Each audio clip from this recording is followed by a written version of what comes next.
যে এরকম পরিস্থিতির মধ্যে পড়বে সেই বুঝবে এইভাবে একাকী প্রত্যহ নিজের রান্নাবান্না থেকে শুরু করে ঘর গৃহস্থলী যাবতীয় কাজকর্ম একা হাতে করা কতটা টাফ ব্যাপার।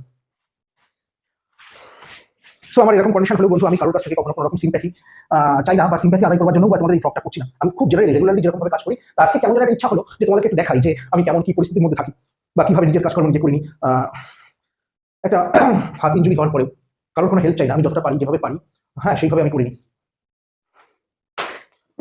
বাঙ্কারের পরে আমি কোনো জিনিস তুলতে পারি না, কারণ আমি দুহাত লিফট করতে পারি না, সেই জন্য বাঙ্কারের পরে কোনো জিনিসপত্র আমি তুলতে পারি না। এইভাবে আস্তে আস্তে পা ঘষে ঘষে ঘষে ঘষে একটা হাতের মাধ্যমে আমি এই ট্রলিটাকে ঠিক জায়গা মতো প্লেস করবো। অনেকে বলবে যে আমার সমস্যাটা খুব মাইনর সমস্যা, গুরুতর সমস্যা নয়, এর থেকে কঠিন পরিস্থিতিতে মানুষ থাকে। হ্যাঁ অবশ্যই থাকে, আমি অস্বীকার যাচ্ছি না যে কঠিন পরিস্থিতিতে মানুষ থাকে না, এটা আমি অস্বীকার করছি না, একবারও বলছি না। কিন্তু যারা থাকে তাদের কষ্টটা একটু রিয়ালাইজ করা দরকার। সেই সমস্ত কষ্টগুলোকে একটু রিয়ালাইজ করবার জন্য একটু হিউম্যানিটি দরকার।